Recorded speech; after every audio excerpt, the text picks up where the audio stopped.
প্রকৃত যারা অভয়ার বিচারের দাবিতে লড়াই করবার অধিকার আছে, হক আছে, সেটা বামপন্থীদের। অভয়ার বাবা মার রাজনৈতিক সিদ্ধান্তটা সেটা ওনার ব্যক্তিগত। অভয়ার বিচারের দাবিতে আন্দোলন করবার অধিকার রাজ্যের সব মানুষের আছে, সব রাজনৈতিক দলের আছে, আমি বিশ্বাস করি।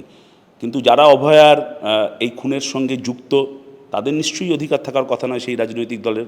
ক্রিমিনালগুলো যাতে তথ্য প্রমাণ লোপাট করতে পারে তার সুযোগ কেন্দ্রীয় এজেন্সি সিবিআই, ইডি এখন যেটা বলছে যে বিজেপি তাদেরকে নিয়ন্ত্রণ করে, সেই সিবিআই, কলকাতা পুলিশ তার তথ্য প্রমাণ লোপাট, এই অপরাধীদের আড়াল করতে একজনকে বলির পাঁঠা বানিয়ে যেভাবে গোটা অভয়ার তদন্তটাকে এলোমেলো করে দিল, তাদেরকে অধিকার নেই আমি মনে করি যে অভয়ার দাবিতে লড়াই করা বা অভয়ার বিচারের দাবি লড়াই করা। এবং তারাও ক্রিমিনাল, তারাও কালপ্রিট। তাই প্রকৃত যারা অভয়ার বিচারের দাবিতে লড়াই করবার অধিকার আছে, হক আছে, সেটা বামপন্থীদের, সিপিআইএমের। আমরা সেই অধিকারের দাবিতে লড়াই করব, আমাদের অধিকারের দাবিতে লড়াই থাকুক। আর ওনার বাবা মা ওনাদের রাজনৈতিক সিদ্ধান্ত ওনারা রাজনৈতিকভাবেই পালন করুক। ফলো করুন আনন্দবাজার.com।